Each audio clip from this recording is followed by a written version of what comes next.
Hello everyone. इस video में हम लोग 50 इम्पोर्टेंट लोकोक्तियों का अर्थ सहित वाक्य में प्रयोग करेंगे। लोकोक्तियाँ क्या हैं? साधारण शब्दों में कहें तो लोकोक्ति का मतलब होता है कहावत। ठीक है। बहुत सारे लोग मुहावरा और लोकोक्ति को एक ही समझ लेते हैं, लेकिन वास्तव में ये दोनों अलग हैं। दूसरे वीडियो में हम लोग मुहावरे और लोकोक्ति में अंतर जानेंगे। फिलहाल हम लोग कुछ महत्वपूर्ण लोकोक्तियों का अर्थ जानेंगे। ठीक है, तो चलिए देखते हैं। पहला लोकोक्ति है अंधों में काना राजा। इसका अर्थ होता है मूर्खों में थोड़ा पढ़ा लिखा व्यक्ति।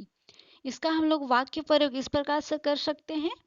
अपने अशिक्षित परिवार में मोहन 8वीं कक्षा पास करके अंधों में काना राजा बना हुआ है।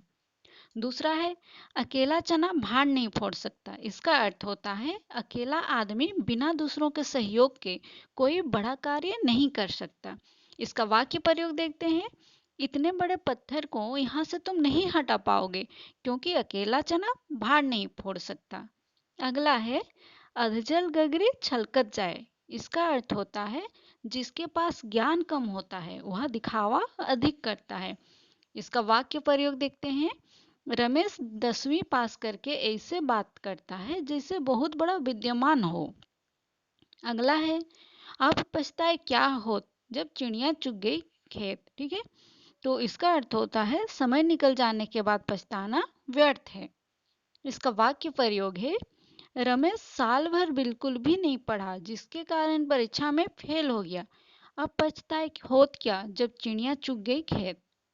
अगला है अपनी गली में कुत्ता भी शेर होता है। इसका अर्थ होता है अपने घर या गली मोहल्ले में बहादुरी दिखाना। इसका वाक्य प्रयोग हम लोग कर सकते हैं इस प्रकार से। तुम कभी बाहर जाकर मुकाबला करो, अपनी गली में तो कुत्ता भी शेर होता है। अगला है आ बैल मुझे मार। इसका अर्थ होता है स्वयं मुसीबत मोल लेना। इसका वाक्य प्रयोग हम लोग इस तरह से कर सकते हैं। लोग रोहन के जान के पीछे पड़े हुए हैं और रोहन देर रात तक बाहर घूमते रहता है। अगला है आगे नाथ पीछे पगहा। इसका अर्थ है जिसका कोई ना हो। प्रयोग है इसका सोहन का क्या है, वो तो रात भर कहीं भी रह जाता है, उसका आगे नाथ ना पीछे पगहा। अगला है आम के आम गुठलियों के दाम, यानी कि दोहरा लाभ प्राप्त होना। इसका वाक्य प्रयोग हम लोग इस तरह से कर सकते हैं। राकेश पुरानी वस्तुओं को मरम्मत करके उन्हें अच्छे दामों में बेच देता है, इसे कहते हैं आम के आम गुठलियों के दाम। अगला है आगे कुआं पीछे खाई, यानी कि दोनों तरफ से विपत्ति का आना। इसका वाक्य प्रयोग देखते हैं। दोनों भाइयों की लड़ाई हो जाने के कारण उनकी माँ की स्थिति आगे कुआं पीछे खाई वाली हो गई, क्योंकि वह किसी के भी पक्ष में नहीं बोल सकती थी। नेक्स्ट है आज हमारे कल तुम्हारे, अर्थात जीवन में विपत्ति सब पर आती है। इसका वाक्य प्रयोग है किसी के दुख देखकर हंसना नहीं चाहिए, क्योंकि आज हमारी कल तुम्हारी। अगला है आप काज महाकाज, यानी कि अपना कार्य स्वयं करना ही ठीक होता है। इसका वाक्य प्रयोग है बाजार से सामान लाने खुद ही जाना चाहिए, क्योंकि आप काज महाकाज। नेक्स्ट है आए थे हरि भजन को, ओटन लगे कपास। इसका अर्थ होता है आवश्यक कार्य को छोड़कर अनावश्यक कार्य को करना। इसका वाक्य प्रयोग देखते हैं। मोहन नहाने के लिए नदी गया था, लेकिन वहां मछुआरों को मछली पकड़ते देखता रहा, इसे कहते हैं आए थे हरि भजन को ओटन लगे कपास। नेक्स्ट है इतनी सी जान गज भर की जुबान, यानी कि उम्र के हिसाब से अधिक बोलना। इसका प्रयोग है मोहित अभी मात्र 3 साल का है, लेकिन इतनी बातें बोलते रहता है कि लोग कहते हैं इतनी सी जान गज भर की जुबान। अगला है ईश्वर की माया कहीं धूप कहीं छाया। इसका अर्थ है ईश्वर की बातें विचित्र हैं। इसका प्रयोग देखते हैं। कभी कभी भौतिक संपदा सुख के कारण बनते हैं, तो कभी कभी वही भौतिक संपदा मुसीबत का कारण भी बनते हैं। अगला है उल्टा चोर कोतवाल को डांटे, यानी अपनी गलती ना मानकर सामने वाले को ही दोषी ठहराना। इसका प्रयोग हम लोग इस तरह से कर सकते हैं। रोहन साल भर पढ़ा नहीं और जब परीक्षा में फेल हो गया तो शिक्षक को ही दोषी ठहराने लगा कि शिक्षक ने अच्छे से पढ़ाया नहीं। उल्टा चोर कोतवाल को डांटे। अगला है ऊंची दुकान फीका पकवान, अर्थात जिसका नाम अधिक हो पर गुण कम हो। इसका प्रयोग इस तरह से कर सकते हैं, मनीष के दुकान का कपड़ा ऊंची दुकान फीका पकवान है। नेक्स्ट है एक पंथ दो काज, यानी एक काम से दूसरा काम हो जाना। इसका प्रयोग है मुझे ऑफिस के काम से दिल्ली जाना है और मैं अपनी बहन से भी मिलता आऊंगा। एक पंथ से दो काज हो जाएंगे। अगला है एक तो करेला दूजे नीम चढ़ा। इसका अर्थ होता है कुटिल स्वभाव वाला व्यक्ति बुरी संगत में पड़कर और भी बुरा बन जाता है। इसका वाक्य प्रयोग हम लोग इस तरह से कर सकते हैं, कालू पहले सिर्फ चोरी ही करता था, पर जब से वह जेल में रहकर आया है तब से वह लोगों के साथ मारपीट भी करने लगा है। ये तो वही बात हुई, एक तो करेला दूजे नीम चढ़ा। नेक्स्ट है एक तो चोरी ऊपर से सीना जोरी। इसका अर्थ होता है खुद गलती करके दूसरों को आंखें दिखाना। इसका वाक्य प्रयोग है उसने मेरी किताब चुरा ली और मुझे ही आंखें दिखा रहा है। इसे ही कहते हैं एक तो चोरी ऊपर से सीना जोरी। अगला है एक मछली सारे तालाब को गंदा करती है, यानी एक व्यक्ति की बुराई से पूरे समूह की बदनामी होती है। इसका वाक्य प्रयोग इस प्रकार कर सकते हैं, साधुओं के दल में एक कुटिल स्वभाव का साधु था जिसके कारण पूरा साधु वर्ग बदनाम हो रहा था। सच ही कहा गया है कि एक मछली सारे तालाब को गंदा करती है। अगला है एक ही थाली के चट्टे बट्टे, यानी कि एक ही प्रवृत्ति के लोग। इसका वाक्य प्रयोग है रोहन और सोहन एक ही थाली के चट्टे बट्टे हैं, वे जो भी करते हैं साथ ही करते हैं। अगला है एरा गेरा नत्थु घेरा। इसका अर्थ होता है महत्वहीन व्यक्ति। इसका प्रयोग है रमेश के ऑफिस में कोई भी एरा गेरा नत्थु खेरा नहीं जा सकता। अगला है ओस चाटने से प्यास नहीं बुझती, यानी किसी को इतनी कम चीज मिलना कि उससे उसकी तृप्ति ना हो। तो इसका वाक्य प्रयोग हम लोग इस प्रकार कर सकते हैं, अगर तुम पार्टी करना चाहते हो तो तुम्हें खाने पीने की ज़्यादा चीज़ें लानी होगी, क्योंकि ओस चाटने से प्यास नहीं बुझती। अगला है करे कोई भरे कोई, यानी अपराध कोई करे और दंड किसी और को मिले। इसका वाक्य प्रयोग कर सकते हैं चोरी राजू ने की और पकड़ाया राकेश। इसी को कहते हैं करे कोई भरे कोई। नेक्स्ट है कौवा चले हंस की चाल, यानी अपने निजी गुणों को छोड़कर किसी दूसरे की नकल करना। इसका प्रयोग देखते हैं, रेखा ने पूजा की देखा देखी हील वाली चप्पलें पहनकर सड़क पर चलते चलते गिर गई।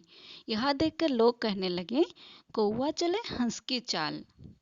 अगला है खिसियानी बिल्ली खंभा नोचे। इसका अर्थ होता है किसी बात पर लज्जित होकर क्रोध करना। इसका प्रयोग है जब लोगों को कामयाबी नहीं मिलती है तो वे क्या करते हैं, दूसरों को दोष देने लगते हैं। ये तो वही बात हुई, खिसियानी बिल्ली खंभा नोचे।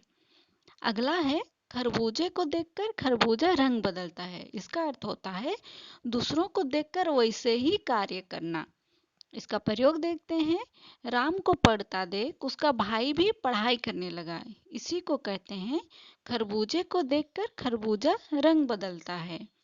अगला है खाली दिमाग शैतान का घर, यानी कि बेकार बैठे रहने से कुछ न कुछ खुरापतें सूझती रहती हैं। ठीक है, तो इसका वाक्य प्रयोग है मैं कितना भी धनवान क्यों ना हो जाऊं, मैं कभी बेकार नहीं बैठूंगा, क्योंकि खाली दिमाग शैतान का घर होता है।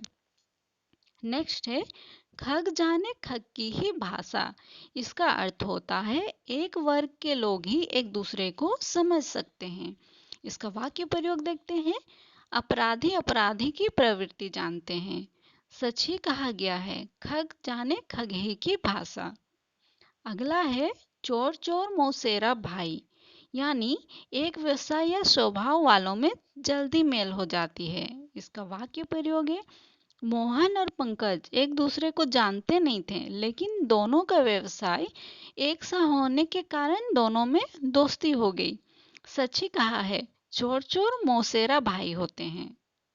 अगला है जंगल में मोर नाचा किसने देखा। इसका अर्थ होता है गुणों का प्रदर्शन अनुपयुक्त स्थान पर करना।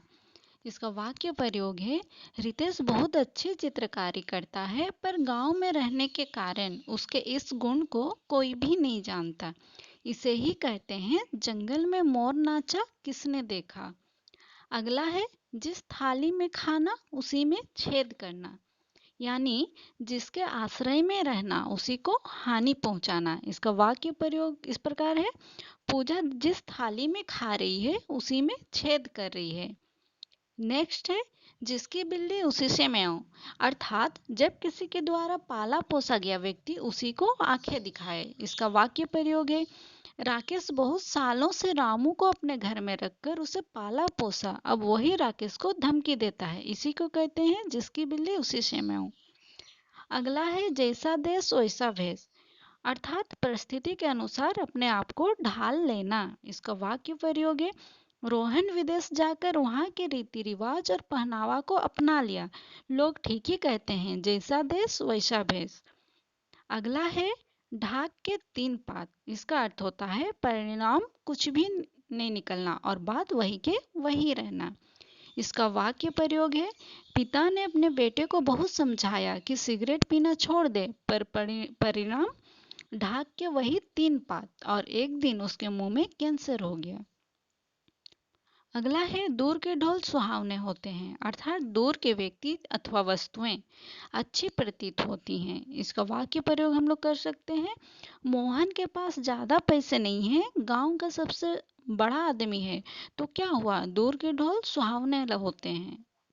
अगला लोकोक्ति है, नाच न जाने आंगन टेढ़ा, इसका अर्थ होता है कार्य न कर पाने पर बहाने बनाना। इसका वाक्य प्रयोग इस तरह से कर सकते हैं, रीता सबको कहते रहती है कि वह बहुत अच्छा गाना गाती है, पर जब उसको गाने के लिए कहा गया तो वह गला खराब होने का बहाना बनाने लगी। इसे कहते हैं नाच न जाने आंगन टेढ़ा। अगला है, पूत के पांव पालने में ही दिख जाते हैं, अर्थात बच्चे की प्रतिभा बचपन में ही दिख जाती है। इसका वाक्य प्रयोग है, शिवाजी की प्रतिभा का बचपन में ही पता चल गया था, तभी कहते हैं पूत के पांव पालने में ही दिख जाते हैं। अगला है, बहती गंगा में हाथ धोना, यानी अवसर का लाभ उठाना। इसका वाक्य प्रयोग है, गांव में अनाज बढ़ रहा था तो मैंने भी बहती गंगा में हाथ धो लिए। नेक्स्ट है, बोया पेड़ बबूल का आम कहाते होय, इसका अर्थ होता है बुरे कार्यों से अच्छा फल नहीं मिलता। इसका वाक्य प्रयोग है, मुकेश ने अफीम का व्यापार करके बहुत धन कमाया परंतु बाद में उसे जेल जाना ही पड़ा, इसलिए कहते हैं बोया पेड़ बबूल का आम कहाते होय। अगला है, मान न मान मैं तेरा मेहमान, यानी जबरदस्ती घनिष्ठता बढ़ाना। इसका वाक्य प्रयोग देखते हैं, सफर के दौरान एक अजनबी जबरदस्ती बातें करने लगा, ये तो वही हुआ मान ना मान मैं तेरा मेहमान। अगला है, हाथ कंगन को आरसी किया, यानी प्रत्यक्ष को प्रमाण की आवश्यकता नहीं होती। इसका वाक्य प्रयोग है, कविता की प्रतियोगिता में जब छोटी बच्ची ने सुंदर कविता पढ़ी तो सबको संदेह हुआ, फिर उसने बिना देखे कविता सुनाना शुरू किया और कहा हाथ कंगन को आरसी किया। नेक्स्ट है, हीरे की परख जौहरी ही जानता है। इसका अर्थ होता है गुणी व्यक्ति का मूल्य गुणवान व्यक्ति ही जानता है। इसका वाक्य प्रयोग देखते हैं, संजय के अंदर छिपे कलाकार को गुरुजी ने पहचान लिया और फिर उसे अच्छे से तराश कर एक अच्छा गायक बना दिया। सच ही कहा गया है, हीरे की परख जौहरी ही जानता है। अगला है, मन चंगा तो कटौती में गंगा, यानी मन शुद्ध है तो सब ठीक है। इसका प्रयोग है, रामू जूते बनाता है तो क्या हुआ, वो वह अपने काम को साफ मन से करता है, इसलिए उसके पास आज किसी भी चीज की कमी नहीं है। सच्ची कहा गया है, मन चंगा तो कटौती में गंगा। अगला है, हाथी के दांत खाने के और दिखाने के और, यानी कहना कुछ और करना कुछ। इसका प्रयोग है, रीता अपने बातों से जितना सीधी और सरल लगती है वास्तव में उतना है नहीं, बस समझ लो हाथी के दांत खाने के और दिखाने के और। सांच को आँच नहीं, यानी सच्चे को डरने की आवश्यकता नहीं होती। इसका प्रयोग है, प्रहलाद को उसके नास्तिक पिता ने बहुत यातनाएं दी, लेकिन उसका बाल तक बांका नहीं हुआ। सच्ची कहते हैं, सांच को आंच नहीं। नेक्स्ट है, एक अनार 100 बीमार, यानी वस्तु कम और चाहने वाले अधिक। इसका वाक्य प्रयोग देखते हैं। शादी में 200 मेहमानों के लिए भोजन बना था और आ गए 500। इसे ही कहते हैं एक अनार 100 बीमार। नेक्स्ट है, लकड़ी के बल पर बंदर नाचे। इसका अर्थ होता है डंडे से सब भयभीत होते हैं। इसका वाक्य प्रयोग है, पुलिस ने जैसे ही चोर को मारने लगी वह सब कुछ बता दिया। ठीक ही है, लकड़ी के बल पर बंदर नाचे।